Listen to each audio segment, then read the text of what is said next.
Welcome to the Cuda Photography Podcast, a podcast about nature and wildlife photography in your own backyard and throughout the United States.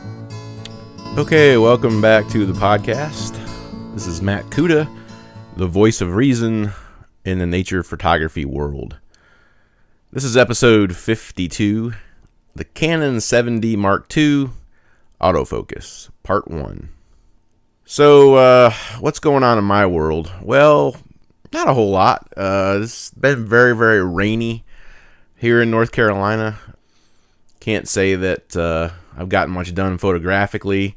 Done some planning, set up some perches for birding, but not a whole lot. It's just been too wet, too constantly raining. Doesn't make for very good bird photography, that's for sure. With, wet birds don't look very interesting. But this episode is a continuation of what I started talking about, which is the Canon EOS 7D Mark II. And I'm gonna kind of explore the autofocus features over the next couple episodes here. And the reason I'm doing that is because I think the changes in the 7D II are profound enough that I need to spend a little bit of time on them. So I just want to get right into it. I'm not going to have in the news segment this time. Okay, so just as an autofocus overview, the 7D Mark II has 65 autofocus points. All of them are cross-type. We talked about that last time. That simply means, cross-type simply means that it looks at both the X and the Y planes to establish focus. So what I'm more interested in is not the fact that they're cross-type, although that's very, very good. I love the fact that we have coverage across the entire screen. So when I'm looking through my viewfinder, I pretty much see autofocus points from almost all the way to the left, all the way to the right of the screen, and then the same vertically. So that's pretty impressive from Canon, at least. We're seeing this a lot of coverage, particularly with the mirrorless system, like Sony. I think their cameras pretty much have autofocus points covering the entire viewfinder, and so I think we're going to see more of that from Canon also in the future. One of the things you need to understand about cross-type autofocus points is that with the 7D Mark II, they only become effective at f5.6 or better, or wider, I should say. So what that means is, if you're shooting with the Canon 100 to 400 5.6, version 2, for example, then you're going to be okay. You're going to have full cross-type capabilities. However, if you're shooting with one of the popular Tamron 150 to 600 or the Sigma 150 to 600, you may experience difficulty when you're at the longer focal lengths. So you'll be okay if you're in the 300 to somewhere between 300 to 400. Typically, it goes from 5.6 to 6.3. Because it's a variable aperture lens. And so some point in there, you're most likely going to lose cross-type capability. Now, your autofocus points will still work. You just won't get the cross-type feature. So that is a potential reason to shoot at lower focal lengths. Now, I don't let that keep me from shooting at 500 millimeters, for example, if I need to. The other incredible feature is that for the first time in the 7D series, we have the ability to shoot with the center autofocus point at f8. So why is that a big deal? Why is that important? If I were to take the example of the Canon 100 to 400 L Mark II lens that's very popular right now, if I were to shoot that as it is without any teleconverter or any other modifications, for example, I'm okay. I'm at 5.6. I can autofocus all day long with all 65 points. However, if I were to add a teleconverter to that, which is something that wildlife photographers typically will do, if I were to add the 1.4x teleconverter, that makes my 5.6 lens into an f8 lens. And with the Canon 7D Classic or Mark I, you no longer had autofocus at that point. And so that was a huge disadvantage. For example, birds in flight, or even, just any time you need autofocus. So for the first time, we're seeing that in a 7DX, I guess if you want to call that, camera. So that's a very welcome improvement.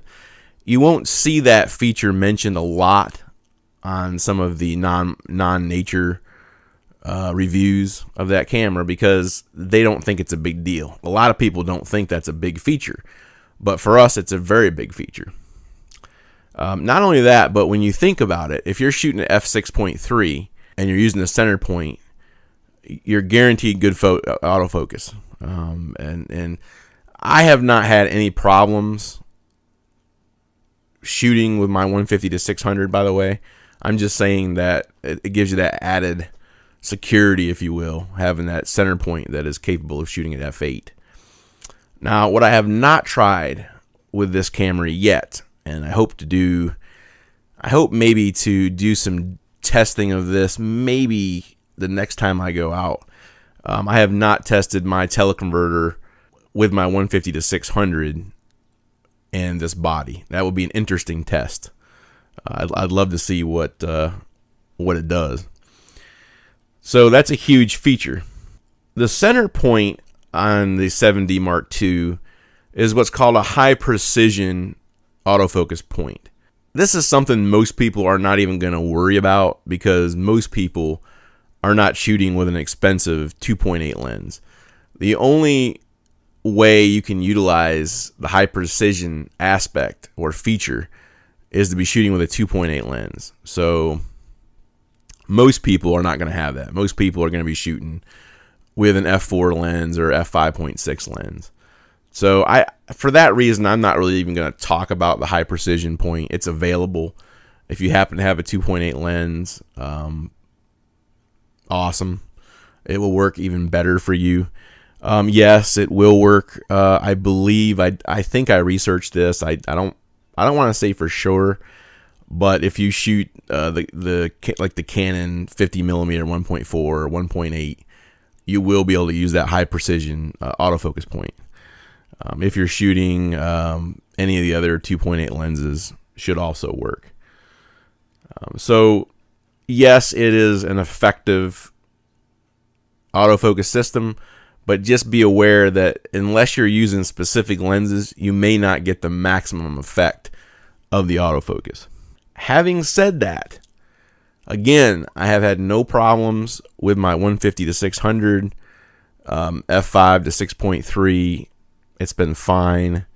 I've shot it at 500 millimeters, 400 millimeters, 350 millimeters. Shot at 600. Well, I don't know if I've shot at 600 yet. Maybe once or twice. Yeah, I guess I have a little bit. But had no problems with it. It locked on very quickly, very easily. Very impressed so far with the autofocus system. But anyway, that's kind of the overview of the system. But what I wanted to mainly talk about with this episode is the AF configuration tool. Now, the AF configuration tool is something that Canon introduced into the menu of the camera, and it allows the photographer to move through 6 different cases to better tailor the camera to handle certain autofocus conditions. Note that these 6 cases in the AF configuration tool only apply when you're using the AI servo mode. So AI servo, if you don't know, on the Canon is a continuous focus mode. So in other words, when you hold the shutter button halfway down, or you hold in your back button focusing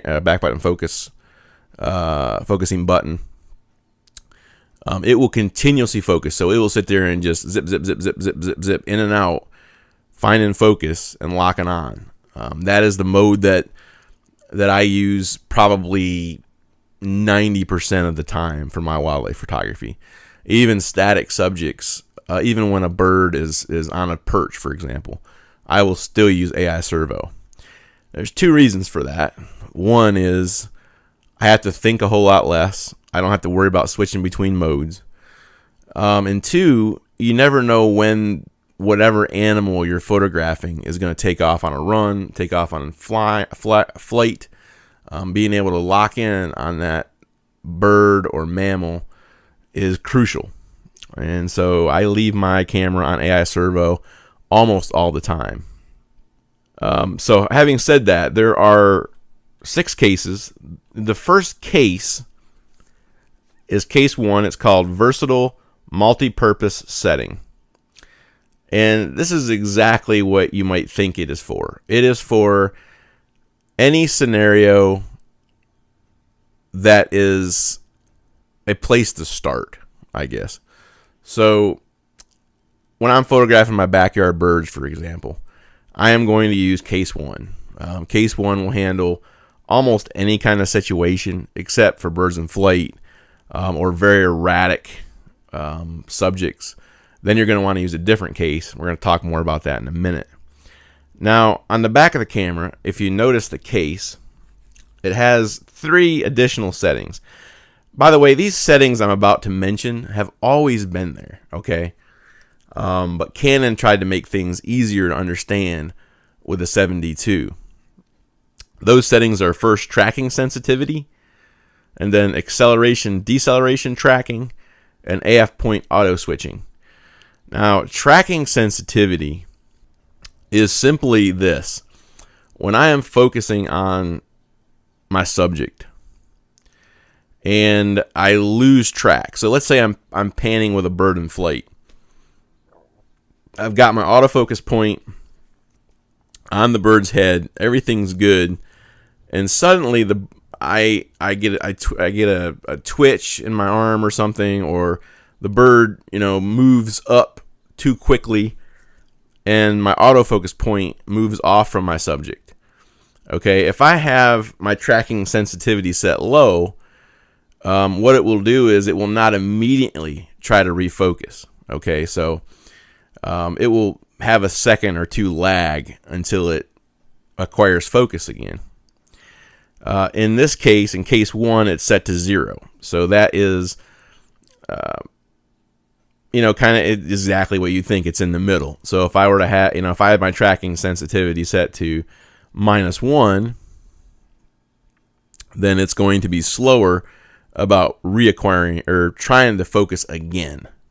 If I have it set to +1, it's going to be much quicker. So as that, in our example, as my autofocus point drifts off from my bird flying across, what will happen is it will try to grab focus again, and a lot of times, unfortunately, what can happen is it will grab the background or a tree or whatever is in the way.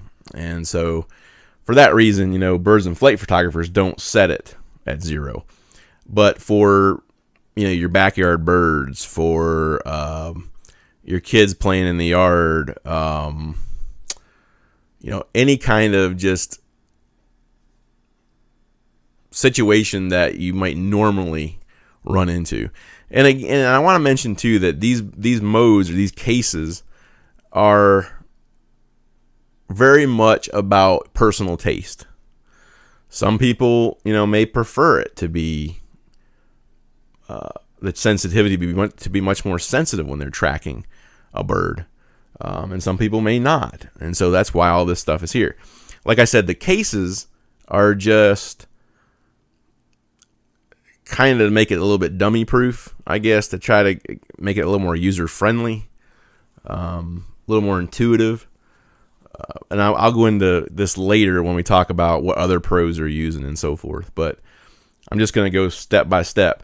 If you look in the show notes too, there's a companion blog entry at blog.mattcuda.com, and it's meant to go with this podcast. and it has basically screenshots of the back of the camera and what that looks like as you're going through. My personal feeling is that if you're unsure what case to use case 1. Start with case 1, and then if there's a reason for not using it, then use a different case. Case 2, move on to case 2 now. This is it's continue to track subjects, ignoring possible obstacles. Okay, so it's kind of what it says. So what this case will do is, if I am panning with a bird, for example, and it drops down below the horizon and there are trees in the background, it's going to be much less apt to grab those trees. It's going to stay with that subject. If a tree passes in front of the bird, or another bird passes between your camera lens and your main subject, it's not going to try to switch to that other bird. It's not going to try to switch to a branch of a tree, and so on and so forth. So this mode, I could see this mode being used for flight photography, certainly. I think that's one of the things it was designed for. If we were to look at the 3 options and how they're set here, the tracking sensitivity is -1. The acceleration deceleration tracking is set at 0, and the AF point auto switching is set to 0. Now, what I didn't talk about yet, we talked about tracking sensitivity. Okay, so we know what that is now. So in case 2, we're at -1. So we're saying don't switch to other things that interfere with this subject. And we're also saying that please wait a little bit before switching to something else if I happen to mess up and the autofocus point drifts off from my subject. There's accelerate, decelerate tracking. Okay, that's the second option. And that is set to 0. So what this setting does is, if I have an animal or a subject, any subject, doesn't matter, and they are erratic, so they move, they not necessarily erratic, but they speed up and slow down continuously. So maybe some kind of animal that just moving at various speeds, instead of, a lot of times when an animal is in pursuit of its prey, it's moving at a pretty steady pace. It's not slowing down and so forth. Now, if it was following a rabbit and the rabbit was making really hard turns, that coyote or whatever is going to kind of slow down as he's making those turns, and that's what this setting is for. So if you have a subject that does that, if you have a subject that slows down and speeds up continuously, you're going to want to set this at +2, +1, +2. However, if your subject is moving at a steady rate, then there's no reason to do that. You can just leave it at 0, and that's what they're doing here on case 2. Now, the third type is AF point auto switching, and that's actually pretty easy to understand. What that means is, when you're using a mode other than single point, so let's say you're using center point expand, or some kind of maybe you're using all autofocus points, for example, some kind of zone focusing, etc. It will, if it's set to 0, it's not going to hand off from one autofocus point to another autofocus point as quickly. If you were to set this to 1 or 2, the minute your subject wanders away from whatever point it's currently on, it's going to switch rapidly. This is often referred to as the handoff. So it's handing off from one autofocus point to another. So you can see that it's kind of confusing. Those 3 settings can be kind of daunting or confusing. And that's, again, why Canon came up with these cases. I am currently experimenting with case 2. I think it might be a good one for me in backyard birds, because they're not generally speeding up and slowing down. They're are times, however, where they will hop away from you and you can lose your autofocus point, and it might shift to a different area of your scene. It might grab the background or the foreground. So I may be experimenting with this the next time out as well, and I'll try to let you know how that goes. Okay, case 3 is instantly focus on subjects suddenly entering AF points. Almost the opposite of case 2 we just talked about. In this case, we want the AF to jump to the subject as it enters the viewfinder. One of the examples that Canon gave was you have your camera to your eye, and suddenly a motorcycle is jumping, and it jumps into your frame. You want to be able to grab focus on that as it enters the frame and begin shooting. That's what this case is for. So it would have, I think, a limited use in wildlife photography. Not saying you couldn't find a case for it. I'm just saying that typically we are turning our camera rapidly and trying to get that autofocus point onto the subject. The subject is not itself flying into our camera viewfinder. We're actually moving the camera. So case 3 would not, in my opinion, be a good wildlife photography setting for most cases. Now, if you had some kind of setup maybe where I don't even think this would work, but if you had some way of having a trigger, like a motion trigger, and a way to autofocus at the same time, that might work. You generally don't do that with a trigger system, but I'm just trying to think where it might be applicable. If you can think of a good scenario for that, let me know. I mean, to me, this case is just a bit too jittery for most uses, so I'm kind of ignoring case 3 for now. Just as a matter of reference, the tracking sensitivity on this one is +1. The acceleration deceleration tracking is +1, and the AF point auto switching is 0. So it's going to be pretty quick to change focus on you. Case 4. Case 4 is for subjects that accelerate or decelerate quickly. Now we're kind of talking about the same scenario we were talking about with case 2 with slightly different settings. In this case, we have something that is changing speed and then like slowing down and then speeding up very quickly. To me, that might be a car at a race where it's cornering, and as it's coming out of the corner, it's accelerating. That might be an example where case 4 might work.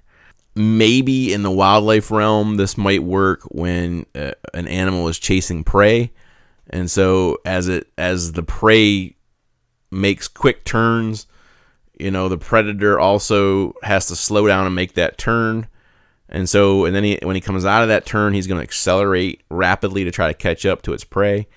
That might be another scenario where this would be useful. In this case, we're looking at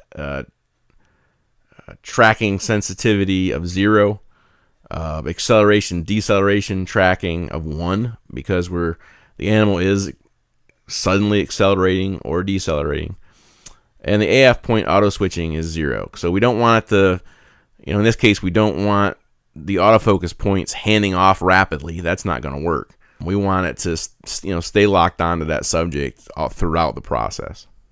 Okay, case 5 is for erratic subjects moving quickly in any direction.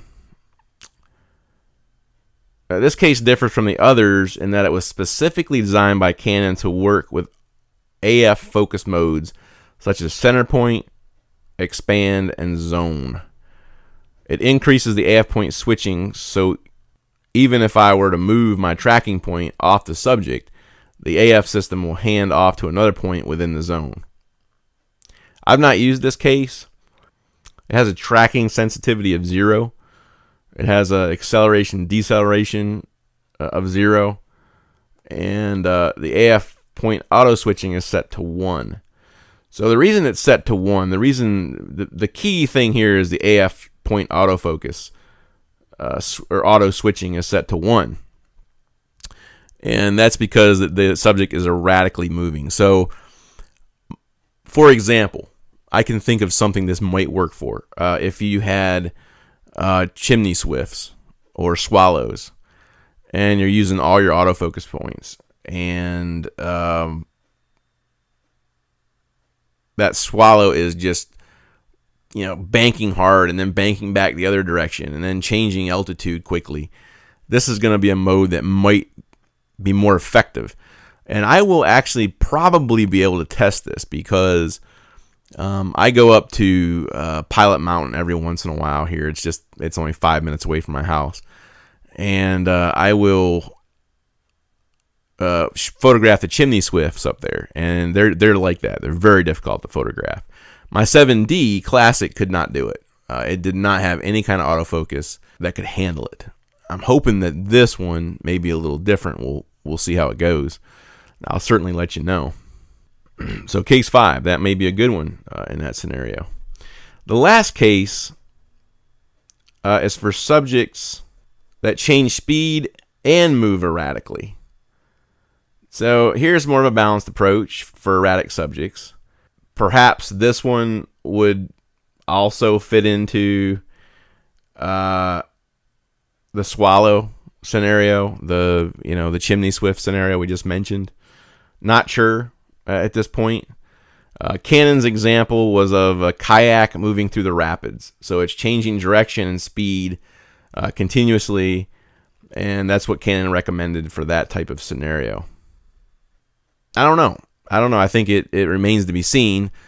Certainly from my testing, it'll be interesting. It's a very sophisticated autofocus system. Without a doubt, it's Canon's most advanced autofocus system, in my opinion, with the exception of the 1DX2.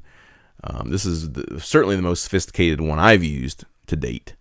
But I would throw out one caveat there.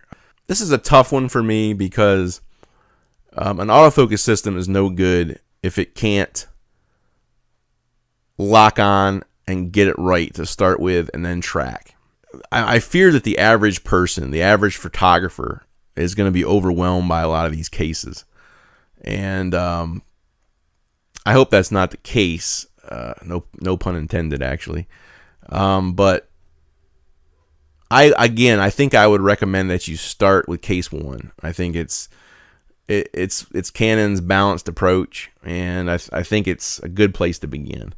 What I wanted to talk about next is, okay, this is kind of like my opinion, right? Well, I went out to several trusted sources that I know of for ideas on what they're using with their 7D. Martin Bailey used the 7D Mark II for a while. He now uses the 5DSR. But when he was using the 7D Mark II, this is what he found worked best for photographing snow monkeys. And I'm just going to read this excerpt from his blog. For both the snow monkeys running toward me and the birds in flight, both subjects moving erratically, I found these settings to work best. He has tracking sensitivity set to -2. He has accelerate, decelerate tracking set to 1. And the AF point auto switching, he moves between 0 and 1 depending on the subject, depending on how accurately it's working in a given situation. With erratically moving subjects, it is important for the AF points to switch around quickly, so it's tempting to increase the AF point auto switching sensitivity. But as you increase the sensitivity, the focus often switches to an unwanted part of the scene too readily. So I have found myself with AF point auto switching set to 0 most of the time. And that's end quote from Martin Bailey. So that was interesting. That quote is also out on my blog entry. So he's using -2 accelerate, decelerate, and his tracking sensitivity is set to -2. So he doesn't want it to. This is a typical setting, by the way. This -2 setting for tracking, you're going to see that a lot. Typically, your pros, your pro wildlife photographers, your experienced wildlife photographers will set it like this because, again, they don't want to start tracking something else just because, their arms got a little heavy and the autofocus point moved off their subject. They want a little bit of play in there. They want it to acquire quickly. By the way, none of these settings affect how quickly the actual subject is acquired. So no matter what case you use, that is not going to affect initial acquisition, I guess is the best way to say it. So anyway, typically, the settings that Martin gave us is very common from what I saw during my research for this podcast and for the blog as well. So that's encouraging. Now, Art Morris, who was a Canon Explorer of Light until recently, also used the Canon 7D for several months. He actually used it quite seriously for a while. Now he uses all full frame cameras and is actually a Nikon user now. But, Art, for his birds in flight, this is his birds in flight settings for the 7D. Again, you're seeing that tracking sensitivity to -2. Accelerate, decelerate tracking +2. And now this is interesting. He uses auto switching, the AF point auto switching at +2. So he actually likes the auto switching to be a little more twitchy, if you will. So that's an interesting, I think, difference with Art Morris versus Martin Bailey. Grant Atkinson is also a Canon Explorer of Light. Now, Grant, I can't give you any hard, fast rules. Grant typically just adjusts them for the situation. So if he's doing birds in flight and he notices the birds are very erratic, then he'll use a certain setting and so on and so forth. So I didn't really see anything I could grab hold of. He does leave his accelerate, decelerate tracking at 0 if his subjects are moving at a standard speed. So he turns up the accelerate, decelerate tracking if the animal is erratic. His auto switching is not something he changes very often. I got the feeling from his videos that he really doesn't touch that very often. Maybe he does. I did not get that from him if he does. But his tracking sensitivity, he's constantly playing with that. I think my personal feeling is he probably starts out at 0 and then just moves it as needed for what scenario he's in. So his was a little more nebulous. I think he kind of takes a more of a company line on that. He doesn't really, I don't know if it's a company line, but he just doesn't stick with one setting for birds in flight and one setting for snow monkeys or one setting for coyotes or whatever. So he's constantly moving that. I mean, that's really about all I had for this episode. This episode is part 1. Part 2, I'm going to delve more into the autofocus modes. We're going to look at, for example, single point autofocus modes. We're going to look at single point expand. We're going to look at the group modes where you can set up zones, and we're going to look at all autofocus point mode. All these modes are important, and they're fairly similar from Canon camera to Canon camera. Each generation they offer a little bit more flexibility, a little bit more interesting features. But it's not a whole lot different from the original 7D, but it's enough of a difference that I think we need to talk about it and what changes Canon has made. So that's going to be part 2. I'll get that out, as soon as I can. I'll do a little more research on that and get back with you. But thanks for listening. Make it a great day and get out there and enjoy nature. Bye-bye.